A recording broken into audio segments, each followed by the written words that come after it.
আমাদের এই প্রফেশন, আমাদের এই কাপ পাঠানো বা ইমিগ্রেশন বা এই যে সোশ্যাল সার্ভিস যেটা মানুষকে আমরা দিতে পারি, মানে নিজের স্বার্থে আবার হচ্ছে সমাজের স্বার্থে, বাংলাদেশি কমিউনিটির স্বার্থে, অনেকেই একটা ইচ্ছা কাজ করে যে আপনাদের হয়ে অথবা আপনাদের সাথে অথবা নিজে কিছু করতে চাই।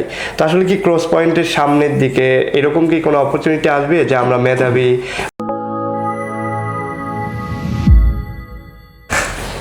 ভাই আসসালামু আলাইকুম।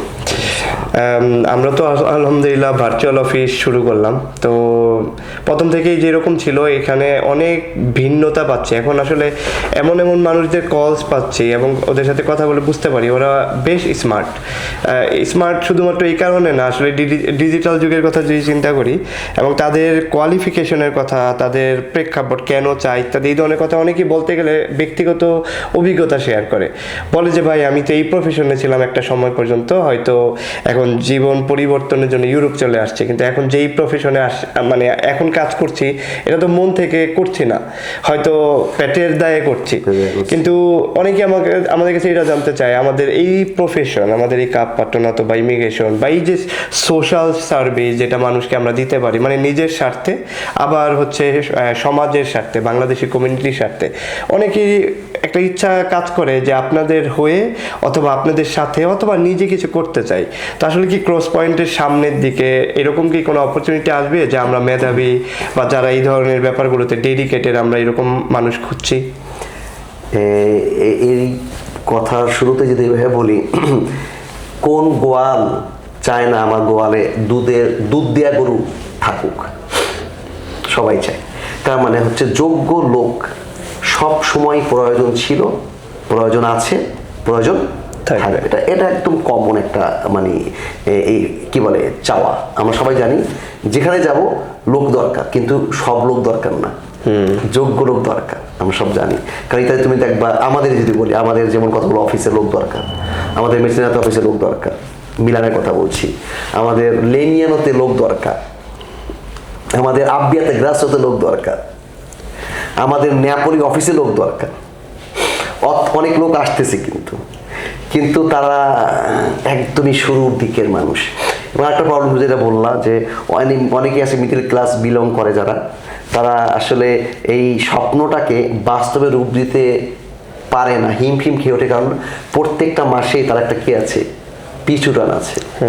ওকে, তো সেই জায়গা থেকে তারা অনেক সময় চাইলেও পেরে ওঠে না, কিন্তু আমরা বলবো এইটুকু আমরা জানি যে প্রত্যেকটা স্বপ্ন পূরণে যেই ধাপগুলো পার হতে হয়, এগুলোতে যদি চোখের জল না থাকে তাহলে সেই গল্পটা সুন্দর হয় না। মানে ব্যাপারটা হচ্ছে মানে আপনার একটা ভিশন আছে, আপনি দেখতে পান এবং চান করতে চান, তারপর হচ্ছে কি ডেডিকেশন, স্যাক্রিফাইস তো আছে। ওই যে আপনি বললেন না যে আপনার একটা মানে পিছু টান আছে, মানে মাসের এই অ্যামাউন্টটা আমার যে কোনোভাবে আর্ন করার পরে যদি সময় থাকে তাহলে আমরা এই জিনিসগুলোতে করবো। আসলে ডেডিকেশনের যে ব্যাপারটা আর কি, চাইলেই কাপ খোলা যায়, কাপ পাঠানো তো দেওয়া যায়, কিন্তু লেগে না থাকলে শেষ হয়ে যায়। তবে তুমি যেটা বলছো সেটা একটা আমরা একটু প্রলং করি বিষয়টা এরকম, যেটা সত্য আমাদের জন্য একটা মানে অনেক বড় একটা সুখের বা খুশির সংবাদ যে বাংলাদেশ থেকে এখন আমরা অনেক শিক্ষিত মানুষ, মেধাবী মানুষকে আমরা দেখছি। এবং এই মানুষগুলো আসলে ডেস্ক জব করতে অভ্যস্ত ছিল এবং ইতালিতে এসেও ওই ডেস্ক জব মানে অড জবে তাদের খুব একটা মন বসে না। কিন্তু প্রবলেম হচ্ছে কোথায়, সেক্টরগুলোতে অড জবে যেমন তুমি আজকে গেলা, কালকে গেলা, পরশু গেলা, তারপর দিন থেকে তুমি ওকে, তুমি অলরেডি ফিট। মনে করো শুরু করলা ডিশ ওয়াশিং থেকে, কথার কথা, বা ক্লিনিং থেকে, তুমি ফিট হয়ে যাবে 3 দিন 4 দিনের মাথায়। না, আমাদের সেক্টরের প্রবলেমটা কোথায়, অনেক ক্ষেত্রে 6 মাসও এনাফ না, কিচ্ছু না, 1 বছর অনেক সময় কিচ্ছু না। ডিপেন্ড করছে আমি কত বড় লার্জ স্কেলে গিয়ে আমি শিখতে চাই না। তো এই জন্য আমরা তো মানে রীতিমতো শকুনের মতো করে তাকিয়ে থাকি শিকারের অপেক্ষায় যে কোথায় আছে ওই যোগ্য মানুষগুলো, আমাদের দরকার। জানি না এই কথাটা বলা আসলে অনেয়ারে অফেন্সিভ হয়ে যাবে কিনা। আমরা আসলে অনেক সময় কোর্স বিক্রি করি বলতে 6 মাসে 3 মাসে কাপ পাঠানো তো শিখে যান। আসলে কি ওই কোর্সগুলো ব্যক্তিগতভাবে যখন আসলে প্রফেশনাল লাইফে চলে আসে যে এখন আমি জানি অনেক কিছু, কারণ আমার সার্টিফিকেট আছে, আমরা তো আসলে আমাদের অভিজ্ঞতায় বলি এরকম অনেক কোর্স করা ভাইদেরকে আমাদের সাথে কাজ করা নিয়ে যখন শুরু করলাম তখন দেখতে পারি যে আসলে অনেক কিছুই জানে না। তো আসলে কি যে শর্ট কোর্স থেকে কি আদৌ ব্যক্তিগতভাবে মনে হয় যে সে অনেক ফিট, এই যে ব্যাপারগুলো হয়। আমরা তো কোর্স চালু করতে পারতাম অনেক আগেই, তাহলে আসলে কোর্স বিক্রি করা, ওকে, এরপর কে কতটুকু নিল তার ব্যাপার। আমি আমার নিজের চোখের সামনে তো দেখছি, আমরা আমাদের সাথে অনেককেই পেয়েছি যে যারা কোর্স করে আমাদের কাছে এসে এখানে তাদের মনে হয়েছে অথই সাগরের মধ্যে পড়েছি। আমার তো মনে হচ্ছে কোর্স করে সব করে ফেলেছি। ইভেন আমি নাম বলছি, আমার এক ছোট ভাই যে কিনা একটা মিলানের নাম করা অনেকেই যায় কোর্স করতে, সেখান থেকে কোর্স করে এসেছে 1400 ইউরো খরচ করে। সে তো নিশ্চিত জানে আমি এখন আগুন জ্বালিয়ে দিয়ে ফেলবো। আর আমাদের সাথে ছিল 5 মাস। এবার তাকে বললাম, ভাই তুমি মনে হয় এই সেক্টরের জন্য ফিট না আসলে, ওকে। তার মানে কি হচ্ছে, কোর্স করলেই কাফকে শেখা যায় না আসলে। সাইকেলের মতো করে যদি বলি, সাইকেল চালানো, অথবা পাতেন্দ্রের মতো করে যদি বলি, থিওরি তোমাকে অনেক দূরে এগিয়ে নিয়ে গিয়েছিল, এবার গাড়ির স্টিয়ারিংটা দিলে তুমি কি করছো? কিছুই করতে পারছো না। তো কাফ পাতলাতর কোর্সের প্রথম শর্ত হচ্ছে থিওরি যতটুকু হবে তার চেয়ে বেশি প্র্যাকটিক্যাল হতে হবে। তা না হলে এই কাফ কোর্সগুলো অহেতুক টাকা নষ্টের একটা জায়গা। তো এই জন্য আমরা সবসময় বলি, ভাই আপনি কোথায় আছেন, আপনার কিন্তু থিওরির পাশাপাশি যদি প্র্যাকটিস না করতে পারেন তাহলে এই কোর্সের কোনো দাম নেই। ব্যাপারটা হচ্ছে অনেকটা এরকম, আমি আপনার অফিসে আসলাম, আপনার কাছে আমি যেটা জানার জন্য আসছি, আমি বেসিক একটা আইডিয়া নিয়ে আসছি, কিন্তু আপনি যদি আমাকে কনভিন্স না করতে পারবেন, হয়তো আমি হাসি মুখে বিদায় নিলাম, আমি আর ব্যাক করবো না, কারণ আমার কাছে মনে হচ্ছিল যে আপনারা যথেষ্ট জানেন না। তো আসলে ওই যে কাফ পাত্রনাথর কোর্সের যে মূল মন্ত্র, সেটা হচ্ছে আসলে প্র্যাকটিক্যালি আপনি যদি খুব ফিট না হন, ক্লায়েন্ট হয়তো হারাবেন। ব্যাপারগুলো এরকম। থিওরি তো আমি ইউটিউব থেকেও শিখতে পারি, আমি গুগল থেকে শিখতে পারি, আর এখন এআই যুগে এসে তো আর আমার কাউকে লাগছে না। থিওরি নিয়ে পেট ভরে তুমি সামনে এসে ক্লায়েন্টের সামনে মুখ দিয়ে কিছুই বের করতে পারবে না তুমি, কারণ তো প্র্যাকটিস নেই। এক্স্যাক্টলি। এই জন্য বলবো, আমরা যারা কিনা সত্যিকার অর্থে এই সেক্টরে শিখতে চাই, এই সেক্টরে আমরা অ্যাট এনি কস্ট কেরিয়ার গড়তে চাই, তারা অবশ্যই যেন থিওরি এবং প্র্যাকটিসের কম্বিনেশনটা করে ফেলতে পারে। আর যেটা আমরা আমাদের কথা চলে আসি যে আসলে আমরা সুযোগ দিচ্ছি কিনা বা আমরা চাই কিনা, আমাদের কোনো অপরচুনিটি আছে কিনা সামনে সময়। আমরা বলবো ইতালিতে যখন আমরা এখন দেখছো যেটা ভার্চুয়াল অফিস আমরা করেছি, সেখানে আমরা প্রতিদিন যে পরিমাণ কল পাই আলহামদুলিল্লাহ, পশ্চিম থেকে পূর্ব, উত্তর থেকে দক্ষিণ, সব জায়গাতে আমরা ফোন পাচ্ছি, এটা সত্য। এবং আমরা কাজও করছি, এবং মানুষ আলহামদুলিল্লাহ বিশ্বাসও রাখছে। আল্লাহ যেন সেই বিশ্বাস ধরে রাখার তৌফিক দেয় আমাদেরকে, সেভাবে ট্রাই করে যাব। তার মানে কি হচ্ছে, এক্সাম্পল দিচ্ছি, রোমের একটা পাশে একটা শহর, নামটা ভুলে গেছি, উনি বলতে ভাই এই জায়গাতে প্রায় 500-700 লোক আছি আমরা, কোনো কাফ নাই। আমাদের যেতে হয় তোর পিনা, যেটা আমরা বলি বাংলাদেশি, রোমের ওখানে যেতে হয়। তো সুতরাং এখানে যেটা কাপ দেওয়া যেতে পারতো। আমি ওনাকে বললাম কি, মনে আছে যে আপনি শুরু করেন, আমরা পাশে আছি। তোমাকে আমরা জানি এরকম ইতালির অনেক সব, বিশেষ করে সুদে গেলে ব্যাপারটা বেশি ঘটে না। আমাদের কাছে তো অনেকে বলে যে ভাই আমাদের আসলে যে, যদি পার্টিকুলার কোনো ক্যাম্পের কথাই বলি, ক্যাম্পে যেসব ছোট ভাইরা থাকে বা যারা থাকে, ওরা বলে ক্যাম্প থেকে শহরের দিকে বা টাউন যেটাই বলি না কেন, ওখানে যাওয়ার জন্য 1 ঘন্টা বাইক কার ড্রাইভিং করে ওদেরকে রেসপন্সিবিলিটিটা নিয়ে যান বিভিন্ন ধরনের কাজে। তার মানে ওরা চাইলেও কিন্তু অনেক কিছু করতে পারছে। এই জন্য আমি নাপোলির এক্সাম্পল দিচ্ছি, নেপলসে তো যাচ্ছি আমরা রেগুলারলি, বুঝতে পারছি। সিনসিয়ারলি যদি বলি, বাঙালি কোনো কাফ নাই এখন, হয়তো তারা হয়তো বিচ্ছিন্ন ভাবে অনেকে কিন্তু করে, কিন্তু নলেজ নাই তাদের। তারা কি হচ্ছে, জাস্ট একটা বায়া হচ্ছে, রিকনজিউমেন্ট তো ওকে, কিন্তু সিম্পল একটা কাজ সবাই জানি, বায়া হচ্ছে। এই রিকে সাজিলোর বিষয়গুলো চিত্তা দিনাংসা করার মতো একটা ভালো জায়গা নেই। আমাদেরকে তাই বলছিল অনেক মানুষ। তার মানে দেখলাম যে নাপোলিতে কত শত মানুষ, কিন্তু সঠিক তথ্য দেওয়ার মানুষ নেই। আমি একটা এক্সাম্পল দিই, ওখানে আমি একটা গানার একটা মানুষকে দেখলাম, ঘানা।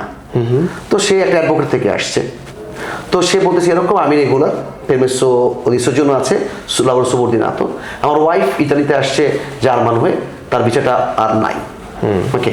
তো এখন আমার ওয়াইফ প্রেগনেন্ট, কি করব? তো এখানে আমাদের ওই অ্যাডভোকেটের সাথে আমাদের তথ্য মিলে গেছে। আমরা বলছি গ্রাভিডেন্সা প্রেমেচুরা নেওয়ার জন্য, ওকে। এর পরের জায়গাতে আমাদের ওনার ওই অ্যাডভোকেটটা কি করেছে, একটা মাঝখানে একটা স্টেজ আছে, সেটাকে মিস করে ফেলছে। ও বলছে তোমাদের যখন বাচ্চা হবে তখন আর্টিকেল ট্রেন থ্রুতে চলে যাও, চলে যাও, ওকে। আর আমরা কি বললাম, না, গ্রাভিডেন্সা থেকে সরাসরি রিকনজুনজিমেন্টে চলে যাও, যেটাকে বলি আমরা লা কোয়েজিওনে ফ্যামিলিয়ার। কারণ সবাই জানি 3 রকম কাগজ থাকলে আমরা ওটাকে কোয়েজিওনে দিতে পারি, কুরিমেদিকে বা গ্রাভিডেন্সা, অ্যাসিস্ট্যান্সা মিনোর যেটাকে না 31, আর যদি কেউ বৈধ ভিসাতে ইতালিতে এসে এখনো ভিসা তার আছে। এই তিনটে কারণে আমরা ইমিডিয়েটলি কোয়েজিওনে ফ্যামিলিয়ার করতে পারি। তো অ্যাডভোকেট তাকে বলছে এটা, আমি বলছি এটা, আমি তাকে বললাম দেখ আমি তো এস্ট্রানিয়ারও, তা আমার কাছে পছন্দ না হইতে পারে, আর লাভোগাতো ইতালিয়ানো পেন্সা un attimo, ওকে।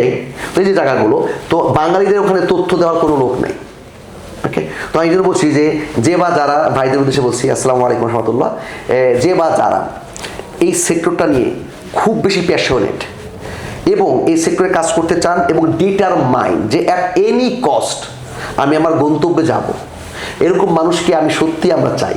তাহলে আমরা তাকে চাই যতটা, আর সে যদি আমাকে ততটা চায়, তাহলে আমরা অবশ্যই একটা কোলাবোরেশন শুরু করতে পারবো, ওকে।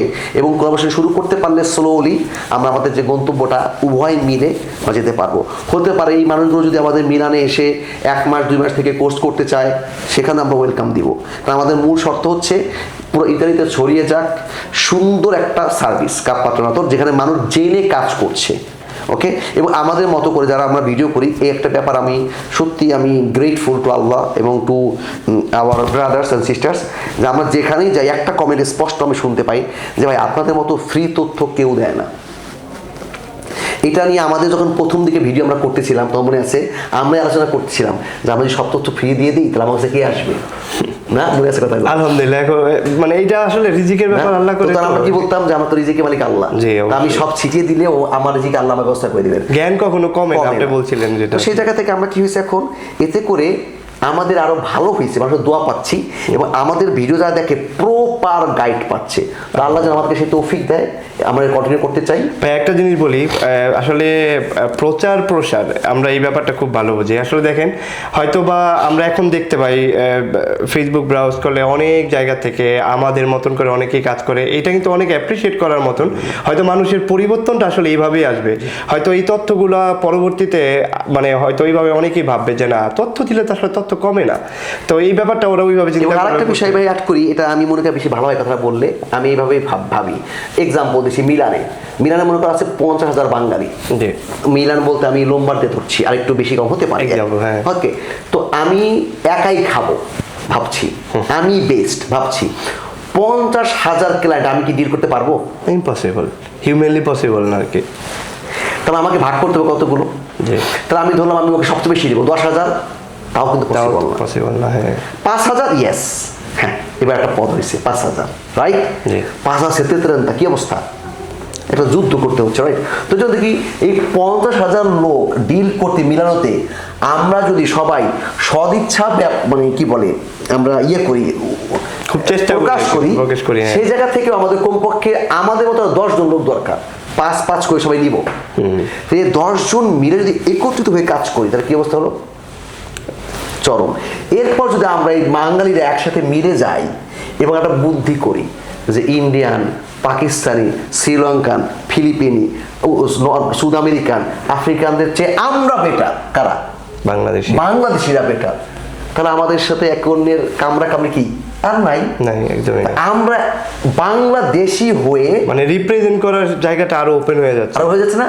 আমরা বাংলাদেশি হয়ে বৃহত্তর স্কেলে আমরা সবগুলো স্থানীয় এরিয়াকে কি করতে পারবো?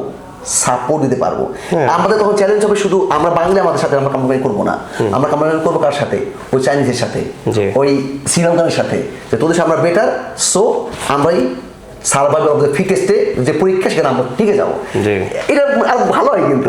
এই জন্য যেটা বলবো আমরা, যে আমরা যারা বাঙালি আছি, একদম অন্তর থেকে কথাটা বলছি, রিজিক যেহেতু আল্লাহ দিচ্ছে, যে আমরা আপনাদের যে বা যারা আমাদেরকে পছন্দ করেন, ওকে, যে বাজারে এই সেক্টরে চান ঢুকতে, আমরা আপনাদের জন্য আমাদের দরজা খোলা। তবে একটা ছোট রিকোয়েস্ট থাকবে, সেটা হচ্ছে একবার যখন আমরা একটা দলের অংশ হয়ে যাই, অনেকদের সাথে কাজ করা হয়, তখন কিন্তু আসলে ঝামেলা হয়ে যায়। যে কি হয়, কেউ দল থেকে ছুটে গেলে নতুন আবার একটা লোক এনে সেখানে অ্যাডজাস্ট করার ঝামেলা হয়। তো এই জন্য আমরা বলবো, যখন আমরা এক হব, এই ওয়াদা থাকবে, এক হয়ে অনেক দূর যাবো আর কি, এরকম বলা যেতে পারে ইনশাআল্লাহ। ধন্যবাদ, আসসালামু আলাইকুম রহমতুল্লাহ।